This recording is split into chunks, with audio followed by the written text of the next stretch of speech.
Hello everyone, and welcome to the Quantpedia Explains Trading Strategies video series.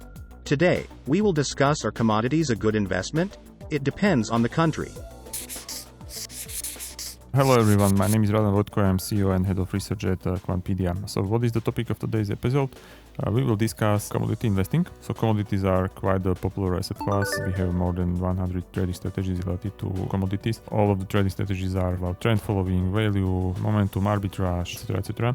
We can easily understand why the commodities are such a popular asset class. They are quite volatile, so we can gain a lot by trading and investing in commodities, but we can also lose a lot of money when the trend is going not in our direction. Here is the chart over the last 50 years. You can see that there was a really strong commodity bull market from 2000 until around 2008, and we had a strong bear market from around 2008 until around 2020. Right now we are once again in a commodity bull market which started around 2021. Of course, current spike in inflation is also caused a little by increasing prices of a lot of the commodities. There are even longer historical analyses of commodity prices and futures risk premiums and some of the trading strategies. I can advise you to check our article, the older article from October 2019. It discussed the paper that shows the data from 1871 until 2018, so over 140 years or something like that. It shows what is the performance of the commodities and some of the basic cumulative excess returns of few of the basic strategies. But we have also a recent article that was published a few days ago. It's related to the question if the commodities are a good investment, and the answer is that depends on the country. It's a variation of the article that we published approximately half a year ago.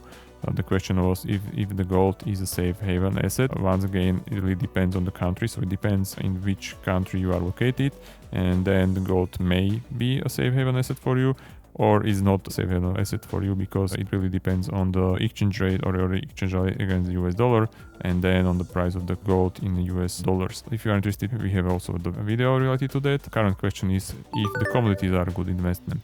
So once again, it really depends on the country. We have a paper written by Doc Videt and all. It's a paper from year 2023, and they are offering a perspective by considering the viewpoint of domestic investors in a sample of 38 developed and emerging countries, and they explore the relationship between diversification benefits of commodities for local investors and the country's level of commodity risk exposure. So what does it mean? We have countries that are commodity producers like Australia, Chile, Norway, etc. And of course those countries, they have a high risk exposure because the currency exchange rate of their countries really depends on the strength of the commodities they produce. And of course, on the other hand, we have other countries that do not produce nearly nothing. I mean, from the commodity perspective, so they do not have any big mines, or they do not take oil out of the ground, etc. We have countries like Japan, Hong Kong, etc. And those countries they have low commodity dependence.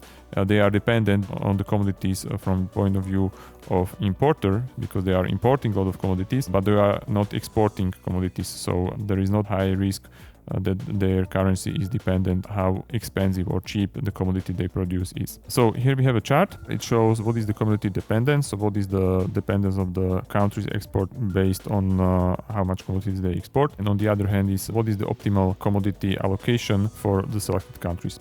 And we can see that if you are located in the countries that are highly commodity dependent, so they produce a lot of commodities and they sell a lot of those commodities on the international market, like China, Australia, Colombia, Russia, Norway, New Zealand, Kenya, partly South Africa, Brazil, Canada, etc., and India, your commodity exposure could be quite low, because just that you are located in the country and you are investing in local stock market, it also means that you are buying local companies. Then buying another commodities outright into your portfolio doesn't make a lot of the sense, because you already have a commodity exposure by just living in a country that is producing a lot of commodities.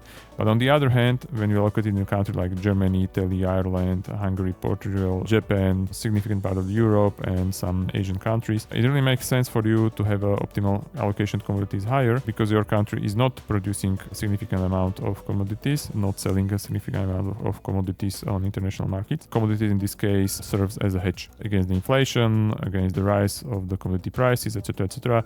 So you can allocate a significant part of your portfolio into those commodities. Now, the question is if you should do it outright, so to buy some ETF or buy some commodity fund, or you can do it by trading some commodity related strategy. If you are interested more about that, here we can see the comparison of commodity momentum strategies in the US and Chinese markets. It's an article also from this year. It's very interesting. It shows that there is significant difference when you employ strategy. So there is not just difference when you buy outright the commodity ETFs and you are located in commodity producing country or not in commodity producing country, but there is also a significant difference when you employ the strategy in a commodity producing country like the US or in a country that is significantly dependent on a commodity import like the China. The performance of the strategies could be really different, depend on where you employ those strategies. So if in a commodity producing country or country that's importing the commodities. I hope that you like the current video. If you like it, please give us a like.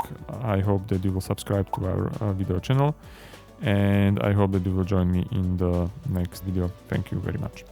Interested? Then pick another video to learn more, or subscribe to Quantpedia Pro and try how our analytics and reporting significantly save time spent on quantitative research.